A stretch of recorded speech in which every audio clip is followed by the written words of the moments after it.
we're looking at, right? So here we're going to look at basically the development of the baby, okay? The new human organism. What are the factors involved in supporting the new human organism? I don't think we're going to touch on inheritance, and I don't feel bad about not touching on this one because that's just the Punnett square, and then the recessive, the autosomal dominant, then the X-linked, the Y-linked, which I also teach the Bio 100. We usually cover this one. So are you all familiar with this one? And I'm sure you all know. Okay, so it depends. Or maybe I'll just give you a worksheet. Maybe I'll just give you a worksheet just so to review your brain cells on this one. But I don't think you'll be able to cover that. Okay, so here's the egg, right? Not egg, sorry. Yeah, the egg. The oocyte, the secondary oocyte that has developed.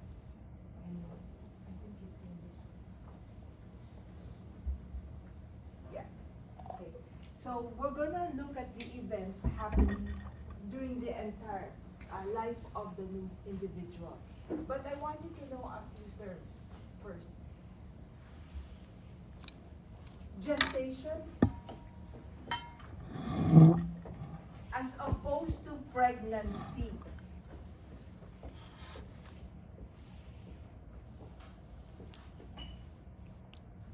For the woman carrying the baby, you say you're pregnant, right? But the life of the baby, or the entire duration of your life in utero, meaning inside the uterus, is called gestation. Everything. Once you're formed, so right after fertilization is the new baby. So there's and I told the people this morning in the lab, I just want to remind you, so there's the 23 chromosomes of the female, plus the 23 chromosomes of the male. When they meet up, that's when you form the new baby. And your first baby name is zygote. This is you. That's your first baby name. You should have baby pictures of the zygote, right? That is you. So the beginning of the gestation period starts with the zygote. The zygote is just one cell. You are one cell, not for very long. Maximum of 24 hours. Minimum of 6 hours. You're not one cell anymore. You keep multiplying. So after zygote, your next name is embryo. You are next called the embryo for the first 8 weeks of life. Okay? So zygote first, and then you're called embryo, and there's different stages to that embryo. But for the first 8 weeks, embryo. And then after that, after 8 weeks all the way to birth, you're called fetus. These are your baby names, right? Fetus. I'm writing it because I may forget. Okay? So the gestation period encompasses this and this and this. And the gestation period, meaning your life inside the uterus, is divided into trimesters, in case you didn't know. First trimester, second trimester, third trimester. Usually you're 9 months old before you get you're born. Okay? Any question on the terms zygote and then embryo and then fetus? And gestation. Yeah? So the difference between gestation and pregnancy is just that gestation refers Applies to to the baby. and pregnancy Applies to the mom. causes Yeah. Yeah. You ever heard a mom say, I'm gestated? No, you say, I'm pregnant. You don't say, I'm gestated. You don't say, I'm pregnant. So the mom is pregnant. Gestation is the baby. Okay? Then, when you're born, might as well write it down. When you're born, the first 8 weeks of your life, you are called newborn or neonate. Have you heard of neonate? Okay. Neonate or newborn. That's your next baby name when you're out in the world, right? The first 8 weeks of your life. And then from here on, after 8 weeks until 2 years old, your name is infant. You're an infant. You must be familiar with this term, so immediately you have an idea, right? Like of what age your patient is. Use the term infant. Don't use the term infant if the baby is more than 2 years old, because you're going to create all kinds of worry or anxiety for attending, because they're more risky. After that one, what's the next one? After 2 years old, who are moms here? Toddler. Is it toddler? Okay. I remember when Lily was a toddler. And then after that, what's your name? School age. I say pain in the butt. But you must know those terms. Okay? After that, whatever you, child, that's okay now, right? A child. But these are very critical terms that we want to remember because they carry risks. So you want to be very specific in the terms you use when you check, when you write your medical notes, the history of the individual. You use the proper terms. That gives you an idea. Like I said, the medical team will get an idea. What are we dealing with here?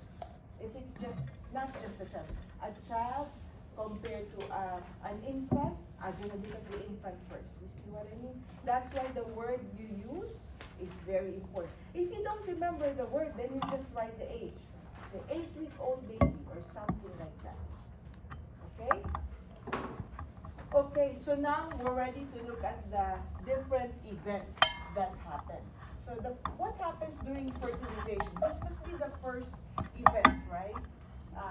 The fertilization. The haploid, so you must remember haploid sperm plus haploid oocyte, which is the secondary oocyte. They fuse to form the diploid zygote. And it says here it normally occurs in the fallopian tube. Thank goodness, right? Not thank goodness, sorry. It's a lot of work for the sperm. They have to travel. They say that usually, remember, the ejaculate is about 150, should be 150 million per mil, and the normal sperm volume should be about 5 mils. So usually the male has to deposit about 750 million sperm into the vaginal area. Do you know how many reach the cervix? 200 million. From 750 million, only 200 million reach the cervix, which is the entrance to the uterus. You know how many end there in where they meet with the egg is about 2 million. So there's a lot of that, right? That happens because they're going to enemy territory. Just think they're being deployed, you know, in a different area, and they're gonna die. Most of them will die. Okay. And so this is a picture of what happens during fertilization. The sperm has to meet up with the egg, which is here, right? Remember that the secondary oocyte that has been ovulated is arrested at metaphase 2 of meiosis 2. So this was first. So this is the 46 chromosomes, haploid, right? There's the other 46 haploid. Remember the polar body? Let's look at our. Remember, we have 46 chromosomes, 22X that you inherit. This is the ovary, the egg, I mean, and 22X. Because I'm a girl, this is my first, the primary oocyte, and then it will go through meiosis 1, remember, to produce the, oh, you double up first, sorry, double up first.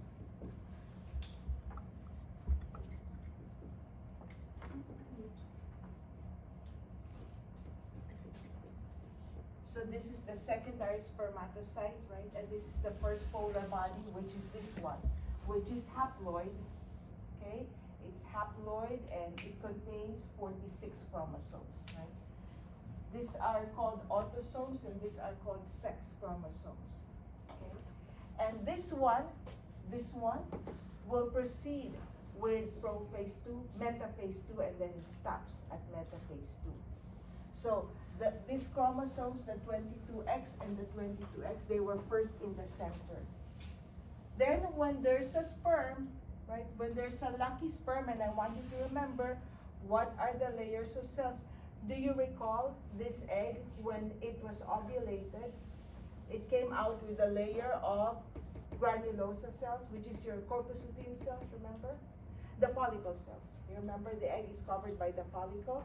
Okay, so when you ovulate, as it gets released, there's a layer of follicle cells that go with it, remember? And that's called the corona radiata. Do you remember that one?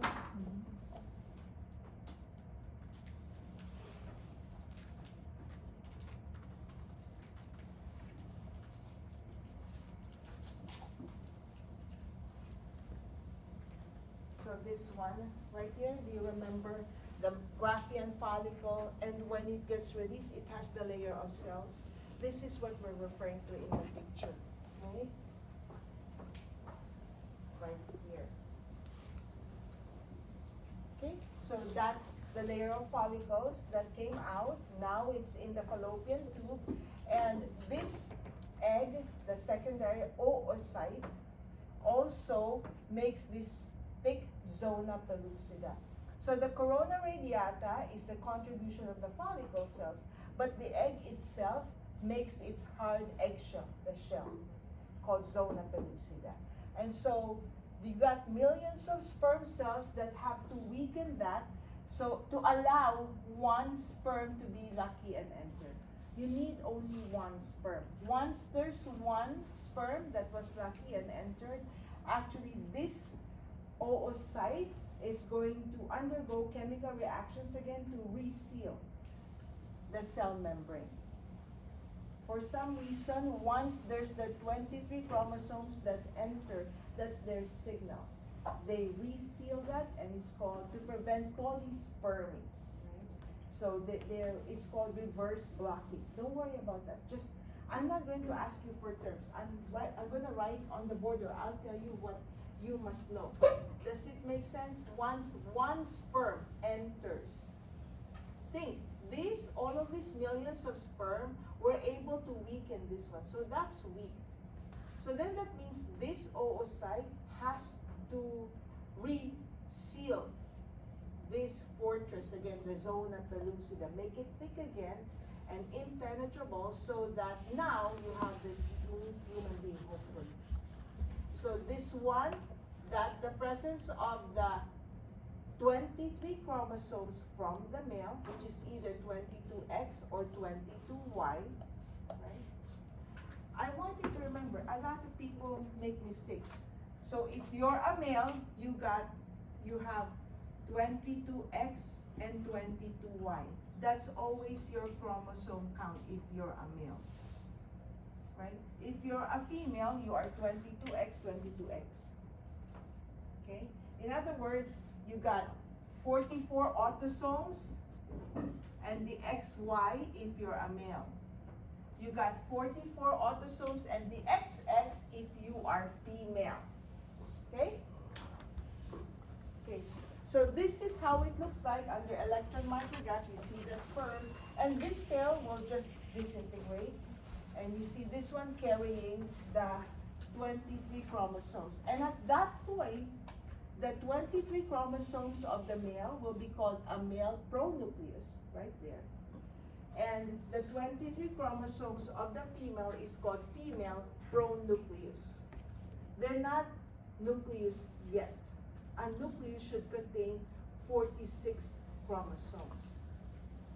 So they're just meeting up. And the fusion is called syngamy. And this is what I want you to know. What I want you to know is, because we are the sex age, right? The reproductive age. I want you to be aware of these terms.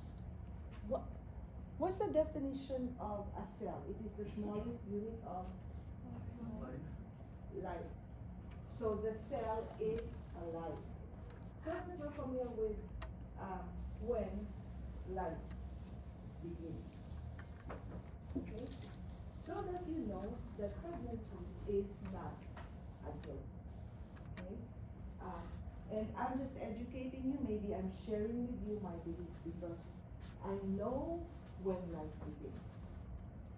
The fact is, over here, this part right here, when the male pronucleus and the female pronucleus meet up, there is no match.com. There is no, can I exchange numbers and then you see if no, there isn't.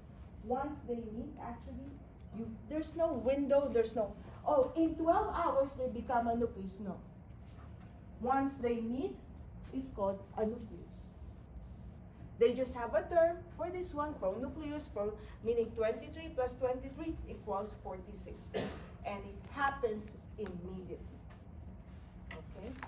So in other words, it is immediate, and this one right here, look at what happens, if you go back to chapter 1, what are the events that happen to a human organism? Didn't we say growth?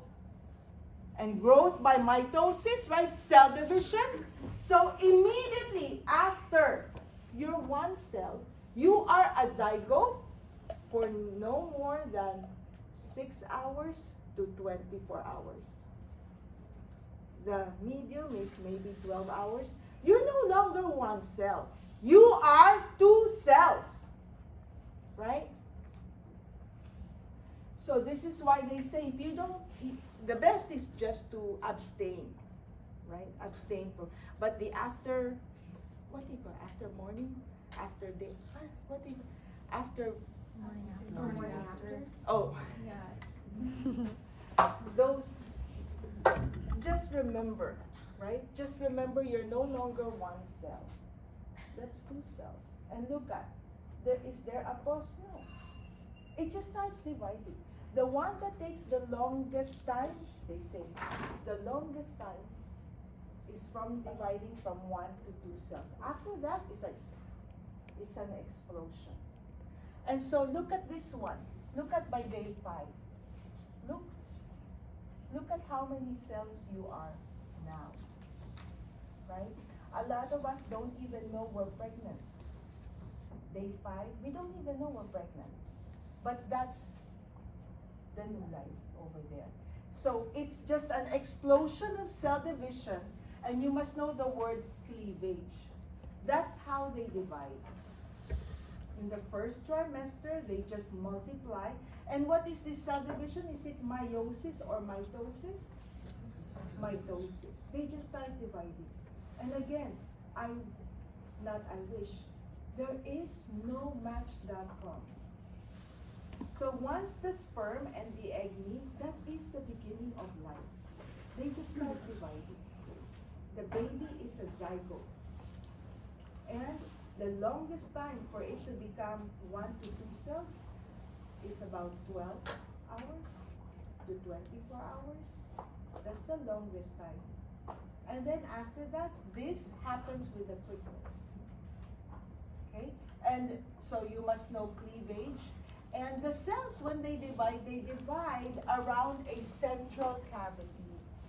So what they did here is they cut this open. They're showing you that when the cells divide, as these cells are growing in number, one of the things that the cells also produce is a fluid. Don't ask me why you ask that, but there's fluid inside. And there's, in other words, it's like a cyst. And the cells are called blast, right? Do you remember osteoblast, which is the baby bone cell that will make the bone, and then when it matures, it's called osteocyte, right? So these are called blastomeres, or the cells. And by day 5, first week of pregnancy, the blast cells have now specialized into 2 groups of cells. An inner cell mass and an outer cell mass. The inner cell mass is you. It's called embryoblast. And this outer cell mass is called the trophoblast. That's the one that's going to implant to the endometrium and eventually form the placenta. Any question on this slide?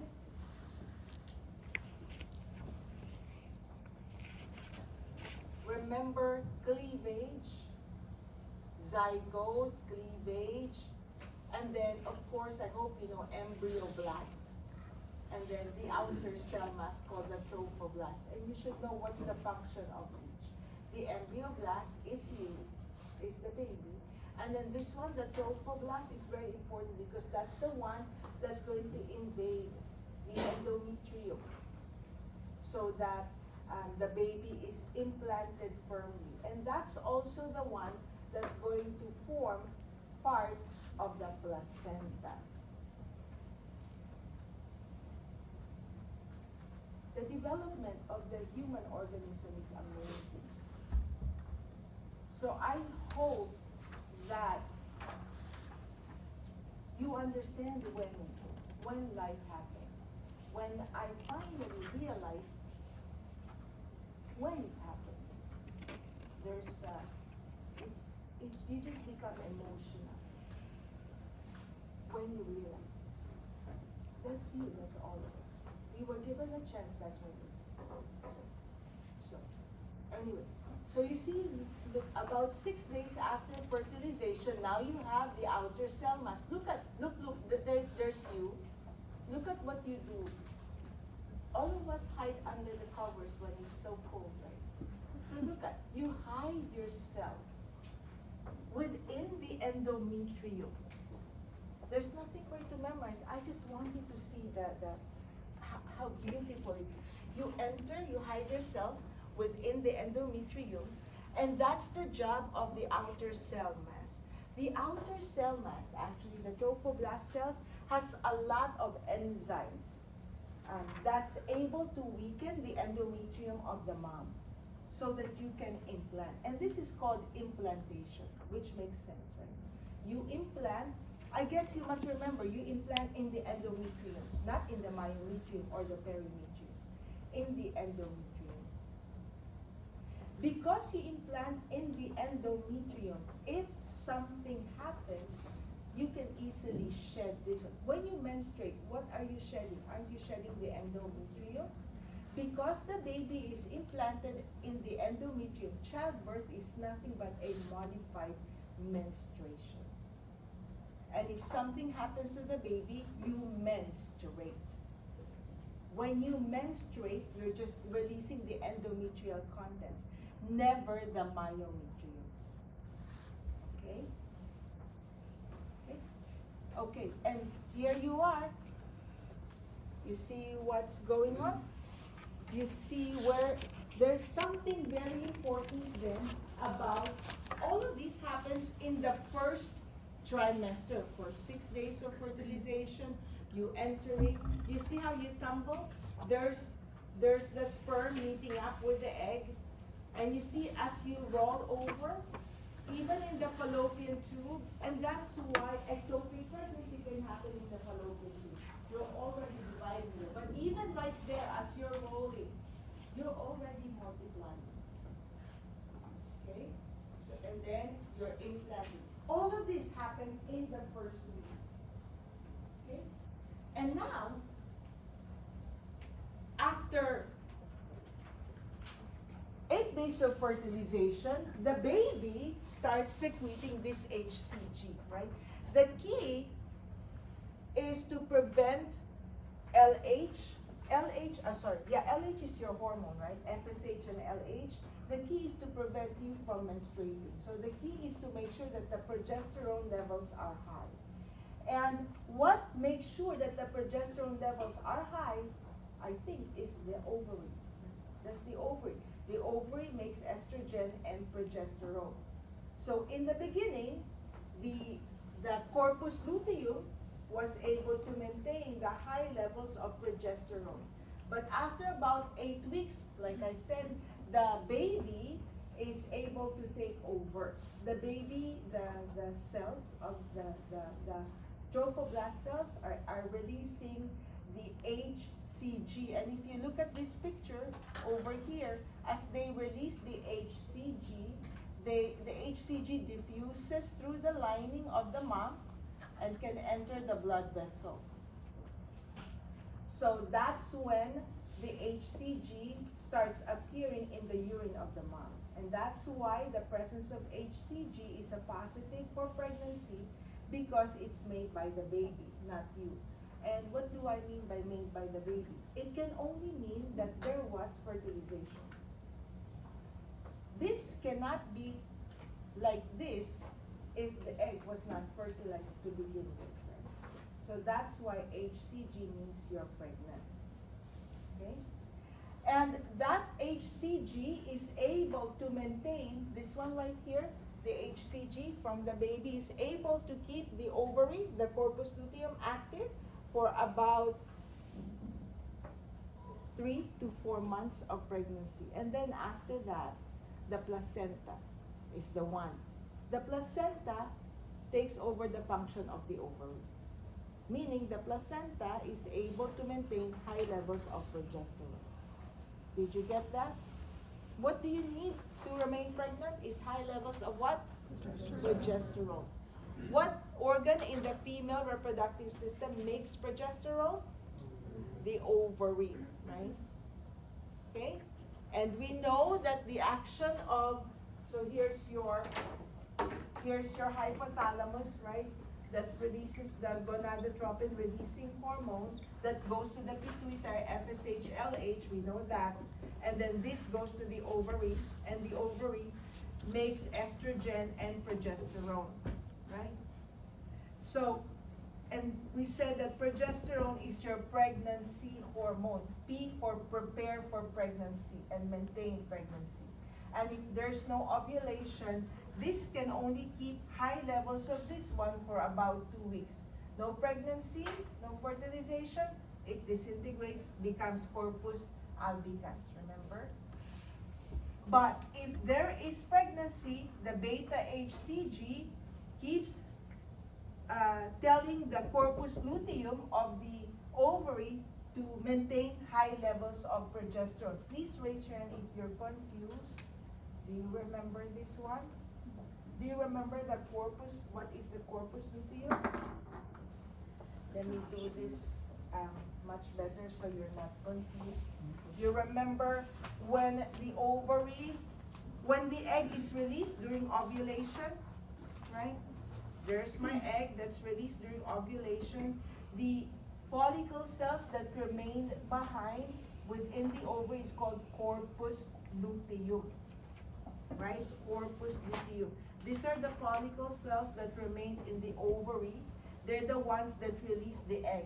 For that, maybe this is my month, I release this egg. So this egg is now in my fallopian tube, but the follicle cells that release the egg are still active. They're called corpus luteum, right? So they're the ones that maintain the high levels of progesterone in case you get pregnant. In this story, you did get pregnant. Okay? And so what happens is the new baby, the zygote plus the succeeding names, is able to make human chorionic, beta HCG, right? Which goes and tells the ovary to keep secreting high levels of progesterone because I'm pregnant. And it will keep doing that until about 3 to 4 months of pregnancy. In that 4 months, the placenta is developing. Okay? When the placenta is fully developed, you don't need the ovary anymore for that pregnancy. The placenta takes over the function of the corpus luteum. It's able to make progesterone, the sex hormones, to maintain your pregnancy. Did you get that? Everybody? Do you have any questions? Can you tell your friends what we just talked about? Tell each other so that I know you know. Let me know if you're confused. You got it?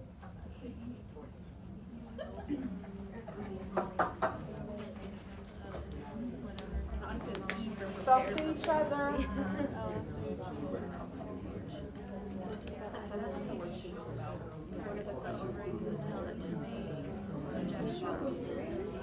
Okay, so you're pregnant. And then what makes the BHC?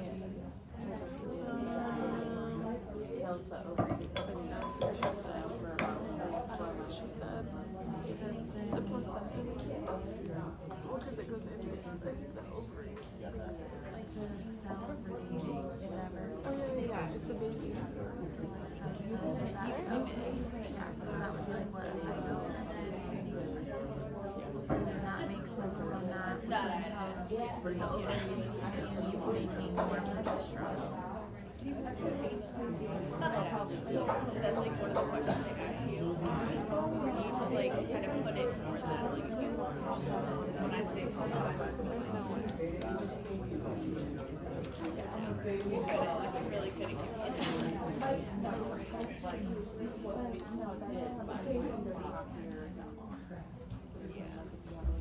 Keep going. Did you keep going? You got it? You have any questions? It's not that hard. It's just like the key is to answer the one question. Where is progesterone coming? Because that's my pregnancy hormone. Okay? Where is progesterone? If I know that the ovary is the source, we know that the ovary is the source of our sex hormones. Nowhere else. Okay? And I know that only that follicle is the one that's secreting it. Then you should say to yourself, that corpus luteum only lasts for so long. I want to know what keeps that progesterone high. So you must remember corpus luteum, and then the effect of beta HCG, and then placenta. So you must remember the times. Okay? Okay. So here is, there's your, now we got that. You see how this is developing. This is you, the inner cell mass. You see how the cells are producing fluid called the amniotic fluid. The amniotic fluid is very important. The baby floats in amniotic fluid. That's like a shock absorber, and it also is a way for exchange of nutrients, right? Washing, power wash.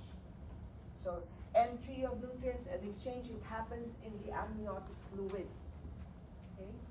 And you look at the outer cell mass, you see how the yellow is slowly invading the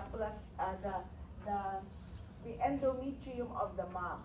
The one thing and then here, you see it's color coded, how the cell is now developing into germ layers. Okay? So after that one, the first trimester is really the development of these different organs. What happens is the cells, you see how it's color coded here? The cells specialize into what you call germ layers, which you don't, it's endoderm, mesoderm, and ectoderm.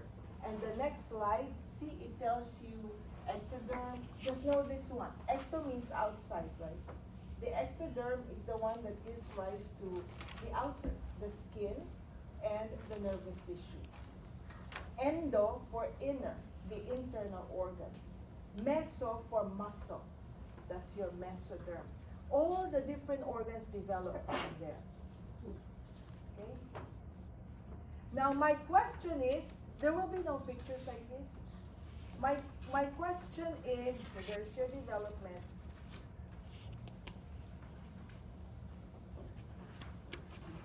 Of the 3 trimesters of pregnancy, the first trimester is the most important because that's where all of these organs are being developed. Organogenesis, it happens in the first trimester of pregnancy. The second trimester of pregnancy is where they're just being identified to the different body systems that they're supposed to belong to. And that's when they're growing. And they just keep growing all the way to the 3rd trimester of pregnancy. Meaning the 1st trimester is the most important, and I want to know from you, who do you think will be the source of all the ingredients that the baby has to make? The mom. And there's something very important that I want you to know. It's called the critical period. Okay? I'm going to jump there. We look at this one. Oh, it's very nice. It's very nice. I know it's going to develop this, and I'm not going to ask you this one. This is more for education for us, right? The females especially. Remember this, ladies. The job of the male is done once he's given his 23 chromosomes. Just think, who's going to provide for the ingredients so that the child has a fully developed, functioning, healthy heart? You. And you know what the sad part about this one is the critical period. I'm going to show you this one right here. I'm going to show you and then we go back. Right here. This one right here. Right? Look at this. This slide is showing me that if something happened, right, maybe, and you write down in your notes, the 1st trimester of pregnancy, if you didn't provide the ingredients properly, you worry about heart and nervous system. And then the heart. The 2nd trimester of pregnancy is respiratory system, and the 3rd trimester of pregnancy is the nervous system. You know, I'm very, very emotional, I guess, about this part, because I have a nephew who has fetal alcohol syndrome. Okay? The mother was pregnant for 5 months. She said she didn't know she was pregnant, so kept on drinking. Oh, I didn't know I'm pregnant. So, but he's okay. He's a chef. Right? But it just took him a long time. But you can tell that there's a difference. The sad news about this one, right? The critical period. This is the girls, especially now we're in the age where we're obsessed with how we look like. I told you, marry someone who's blind. We're obsessed. We want to make sure we're sexy. Even when we're pregnant, they want to make sure that's not that. And they say, oh, it's okay. I'm going to deliver a small baby. When the baby comes out, that's when I'm going to start feeding the baby. It is too late, guys. It's too late. This is the only time you're supposed to provide the ingredients to make that, whatever is in the cardiovascular system. Which means, guys, sometimes we deliver a normal baby. But then, microscopically, or if you look at physiology or chemically, it's not fully healthy. If you go to nutrition, Whitney and Rawls, one of the famous authors of a nutrition book, they say the single most important predictor of adult health is pregnancy, prenatal nutrition, what we provide. So my heart and blood vessels may look okay, but then I am the first in my family to have hypertension, to have arteriosclerosis. I don't know how that happened. You go back to prenatal nutrition. That's why I'm very, very emotional about this one, because ladies, the responsibility is on you. This is not the time to go dieting or to maintaining your nice figure, right? You have to, if you miss it, you miss it. Don't ask me why, right? That's how we're made. It's just that when we miss it, if we didn't provide the ingredients for a nice, healthy, functioning cardiovascular, respiratory, we miss it. So some people, when they get, I have asthma. I'm the first in my family. I don't have, my sister's okay, everybody okay. Possibly, it was prenatal nutrition. And that's why this is very important. And you see where the baby gets its nutrition from the placenta. Where else, right? Isn't it called uterine milk? So before the placenta is formed, right? The baby, before the placenta is fully developed, and I don't want to, there's no more, I'm going to tell you what terms, but before the placenta is fully developed, the baby is getting nutrition from the endometrial glands by osmosis, diffusion, all of that.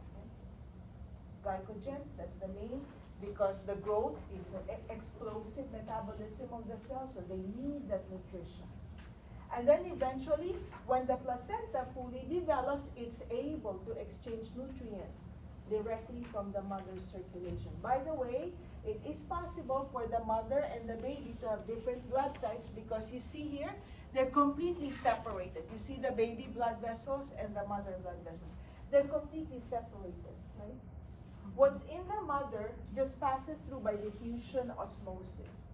And thankfully, there are the big infectious substances are not very easy to transfer from the mom to the baby, but not everything. Alcohol can pass, no problem. Lots of toxins like the measles virus, that's why we want to be healthy while we're pregnant, right? Because it's still possible for the exchange, whatever is in here, to get to the baby, just like what happened to my nephew. It's very easy. But that's the lifeline of the baby, the placenta. Okay? So just keep growing, growing, growing, and until you're born. Downstairs, there's many pictures that I want you to be familiar with. So these are the hormones that are at play during pregnancy, which you must be familiar with. Look at the placenta. It's the one, it takes over the function of the corpus luteum, and it's able to keep maintaining high levels of progesterone and estrogen. And towards birth, the HCG level goes down when you're nearing birth. And that's the signal for the progesterone to go down. Once the progesterone levels go down, the baby is ready to come out. You're going to menstruate. But this time it's not called menstruation, it's called childbirth. Relaxin is another hormone that's being released more towards term because it relaxes. You see, it relaxes the symphysis pubis, allows it to stretch a little bit so that the baby can be delivered. And it also helps in the dilation of the cervix during labor. So here's the progesterone. You see how it goes down towards birth? And that happens because HCG goes down also. Okay? So what are the different changes that happen during pregnancy? This is you, if you've ever gotten pregnant. I wonder why I get so constipated. Look at the babies over there. Look at your GI organs, they're up there. You remember when we looked at the cat? These GI organs occupy the abdominal cavity. Look at where they are now. They're pushed. I wonder where the bladder is. I can't even see it. And that's why we develop urinary frequency. Right? Now it's just time to give birth, and I told you what happens. There's an increased level of oxytocin that triggers muscle contraction. And these are the different stages of childbirth. Don't be deceived. This looks like there's a stage, right? And I remember, this is precious, this is the story when they said, oh, there's different stages. There's flexion, there's internalization, then extension, externalization, the baby comes out. My very first delivery, I was memorizing those terms, and I was looking as it comes out of the childbirth. I was looking at it, I wanted to see flexion, I couldn't. And the baby came out, and I had to catch it with my lab coat, because I was obsessed with trying to see all of those different, I didn't, thankfully we had the lab coat to catch the baby. The baby is okay. And then the last is the placenta, right? And now the last thing I want to talk about is breastfeeding. Why do we encourage breastfeeding?